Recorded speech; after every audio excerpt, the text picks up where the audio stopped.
In this video, I want to touch on a couple of tips to help you with getting organized. The more organized you are now, the more time you're going to save in looking for those misplaced files. That can quickly add up and save time, and time is money.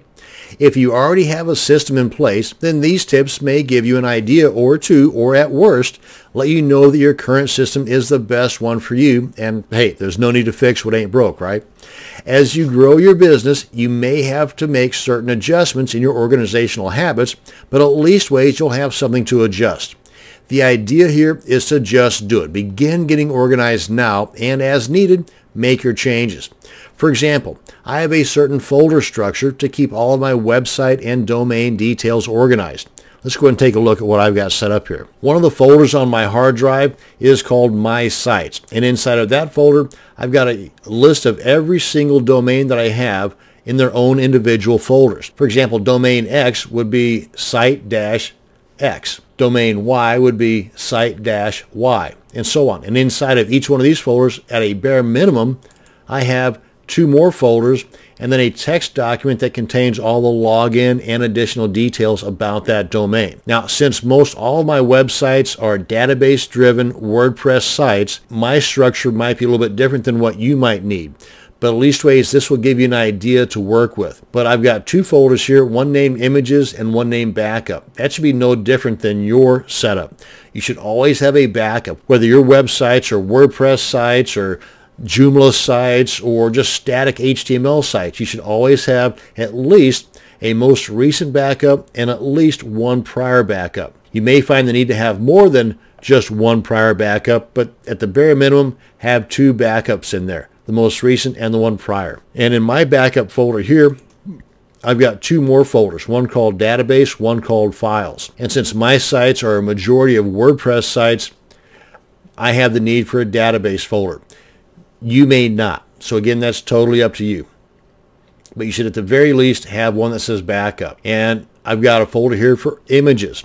Any and all images aren't going to be scattered about in this folder for this domain name. They're all going to be stuck in here. And after a while, I may have those images organized inside of this folder to the point where I might have all of my Photoshop or PSD images in its own folder inside of here. I might have all of my sales page images in its own folder inside of here, and so on. Now, this guy right here, this is kind of the heart of my organized files. Open this guy up, and remember, most all of my websites are WordPress sites. And of the web hosting companies that I use now, a majority of them have cPanel as the control panel. And that's why I've got this guy right here. If your control panel is something other than cPanel, then just replace this with yours. Maybe it's Plesk or something else. But for the most part, your control panel login details and your FTP login details will be the same, with the minor exception that sometimes the prefix to your FTP might be FTP dot your domain name. Or for a secure login, it might be SFTP dot your domain name. But you're always going to have a username and a password.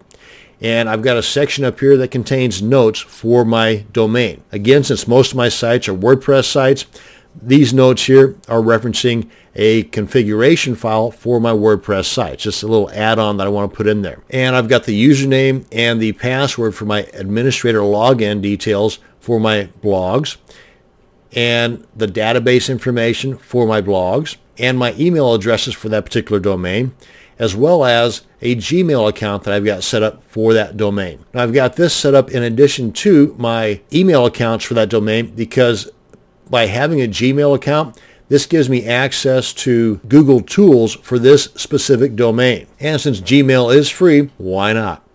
Along with that, I've got a separate YouTube account for just that domain, and anything else that I might need for just that domain, I have those in here as well. Again, use this as a guide to go by. You may have a lot more in your file. You may have a lot less. But again, it's something to begin with. It's something to start off with. Now, you're also going to need a way to keep your online purchases organized. First off, for me, I write down, yes, actual pen and paper, all of my online purchases. So every evening before I head to bed, I can review those must-have purchases that have never been used yet and see if I can or need to work them into my upcoming schedule. Also, I use RoboForm to keep track of all of my passwords for the products that are purchased, for the products that are protected within a membership site, and I have a folder structure on my computer for all my purchases. Let's take a look at that. Let's go ahead and back up here. And like the folder that I have on my hard drive that says My Sites that have all these guys in there, I've got another one named Online Purchases. And you can name yours whatever you want. Again, this is just to be used as a guide to go by. And inside of here, I've got several different folders. In this case, these are niches or topics. I might have a purchase on the Warrior Forum, one of the WSOs or Warrior Special Offers. And I might have a separate folder here just titled WSOs, where I might have all of those located. And inside of there, I might have the name of the purchase preceded by the date so that I can organize it by date purchased, or the name of the person that created the product. Again, totally up to you, however you're most comfortable in keeping your stuff organized. For me, since I'm a product creator, I tend to have things more niche related. So if I purchase something off of the Warrior Forum or from JVZoo or just off the website in general, and it's niche related to AdWords or CPA or Kindle or LinkedIn, then I will put that purchase information in here. I will create a new folder just for that purchase information, and I will stick it in here, and I'll date it and put whatever other information I need that will allow me to quickly locate it. Because in Windows Explorer, I've got this little search option up here so that any keyword related to that particular purchase I can then use later on in the search function up here in Windows Explorer that will allow me to more quickly locate that particular product or that particular purchase. I should also mention that no matter how organized your files are, if they're not backed up somewhere, then you're taking the chance of losing everything. Now, at the very least, you should save your can't live without files somewhere outside of your computer, like on a thumb drive or an external hard drive. And these hard drives or thumb drives are so cheap nowadays, you're really doing yourself a disservice by not doing this, by not spending a little bit of extra money now so that you're not going to have to spend a whole lot of money and heartache later on if something bad happens to your files. Now, if you can afford it, you can get a couple of hard drives for inside your computer, similar to my setup. As you can see over here on the left panel, I've got the C drive. That's the default drive that came with the computer. And I purchased 2 additional hard drives, one that contains most all of my work and one that is specifically set up for backups. And I try to keep just the program installations on my C drive. That allows it to load faster. And all of my work and purchase downloads go into my H drive, with the exception of those guys that are downloaded to my documents or the download folders here.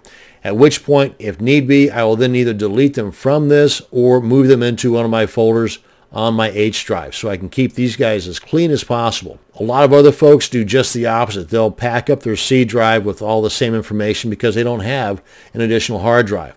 Again, it's totally up to you, personal preference.